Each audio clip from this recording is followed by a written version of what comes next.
তো আলোচনার যে অবস্থানটা এখানে একটা আলোচনা করি সংক্ষিপ্ত বিষয়, সেটা হচ্ছে মহান স্রষ্টা আল্লাহ রাব্বুল আলামিন বলেছেন, আমি জিন এবং মানুষকে সৃষ্টি করেছি আমার ইবাদতের জন্য। অনেকেই এই জিন সম্পর্কে কিন্তু জানে না, অনেকেই জানে অনেকেই জানে না, যা হোক সেদিকে বিষয় না। আপনারা যদি কিতাবে আদিতে বই পুস্তক খুঁজেন তাহলে জিনের আশ্রয় পাবেন পাহাড়ে জঙ্গলে, হয়তো সাগরে।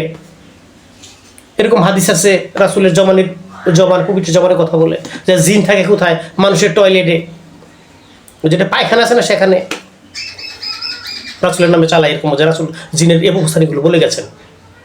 কথা বুঝতে পারলেন? অর্থাৎ জিন সম্পর্কে মানুষের সঠিক ধারণা নাই, যাদের আছে জিন কোথায় থাকে এই নিয়ে মানুষের তুলপাড়। কারণ জিন যেহেতু আল্লাহ রাব্বুল আলামিন বলছে আমি জিন এবং মানুষের সৃষ্টি ইবাদতের জন্য, তো ইবাদতের জন্য জিন এবং মানুষ সৃষ্টি, তো জিনের অবস্থান আছে, জিনের অবস্থান কোথায় বলেন? কেউ জানে না, আলটু ফালটু কথা যেটাই যাই হোক। তবে একটা কথা আপনি মনে রাখুন, বিশ্বাস করুন, এটা শতভাগ বিশ্বাসযোগ্য কথা এবং বিজ্ঞানসম্মত, আপনি বিশ্বাস করুন।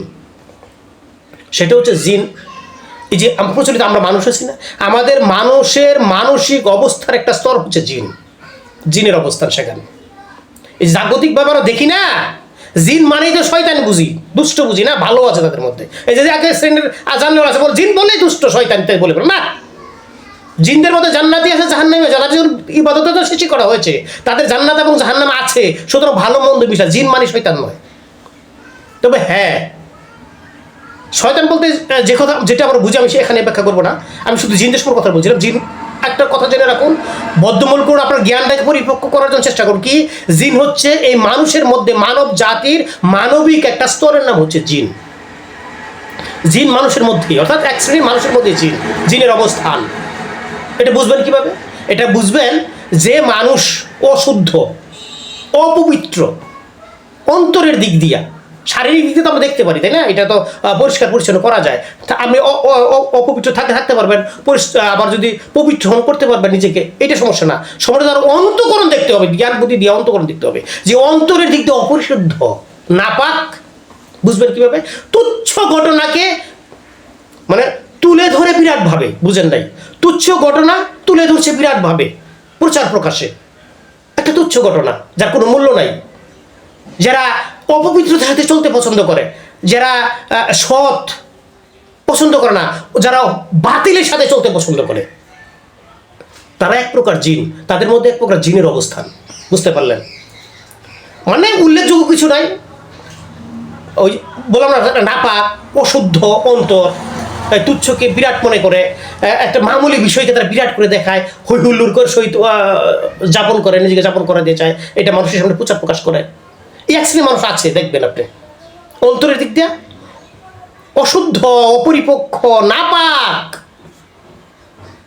তুচ্ছ বিষয়ে বিশাল তারা মনোভাবশালী দেখায়, তাদের আগ্রহী মনোভাব দেখায়, তুচ্ছ বিষয়ে আগ্রহী মনোভাব দেখায়, একটা ফেলনা বিষয়ে তারা আগ্রহী প্রকাশ করে, তারা অপ্রয়োজনীয় বিষয়ে আগ্রহী প্রকাশ করে।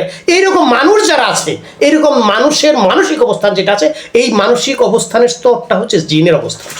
এইসব মানুষগুলোর মধ্যে জিন অবস্থান করে। এবার আমার আগে অনেকে বলেছেন, হয়তো আপনারা খুঁজে দেখুন, আমিও বলছি, সম্মতি প্রকাশ করছি, আপনারাও করতে চেষ্টা করুন। মানুষের মধ্যে মানুষের মানসিক অবস্থার এক প্রকার অবস্থানকে জিন বলে। এরা জিন, এটা জিনের আশ্রিত। অর্থাৎ আমি যে কথাটা বললাম, এদের খাসিলত হচ্ছে আপনার অশুদ্ধ, নাপাক, নষ্ট, ভ্রষ্ট যত আছে, মানে তুচ্ছ যত আছে বিষয় আছে, এগুলোকে আপনার ওইগুলোকে আমাদের সামনে তারা বিরাটভাবে প্রচার প্রকাশ করে, বিরাটভাবে আগ্রহশীল দেখায়। কিন্তু তারা হক থেকে বাতিল, হকের পথে আসবে না, পরিচ্ছন্নতার কাছে আসবে না, আর শুদ্ধর কাছে আসবে না। মানে ভালো যা তারা পছন্দ করবে না, মন্দ যা তারা পছন্দ করবে। শুধু এক কথা, যারা ভালো কথা কাজ, যা বলেন কথা এবং কাজ দেখা শোনা যা বলেন, তারা শুদ্ধর সাথে ভালোর সাথে থাকবে না, তারা থাকবে যা ভালো না, যা মন্দ তার সাথে তার সংযোগে থাকবে। এই প্রকার মানুষগুলো হচ্ছে জিনদের অবস্থানে এদের মধ্যে আছে। কথাটা আপনি মিলিয়ে দেখেন এবং বিশ্বাস করার চেষ্টা করেন, এদের থেকে সাবধান থাকতে হবে। এইসব বিষয় থেকে আমাদেরকে সাবধান থাকতে হবে, আমরা যেন এর সহবত থেকে ফারাক থাকতে পারি, নিজেকে সাবধান করতে হবে। এটা উদাহরণ আগেও রাখছি, আমি করতে চেষ্টা করছি, আপনাদেরও করছি, উদাহরণ আপনারা কিন্তু সাবধান থাকবেন।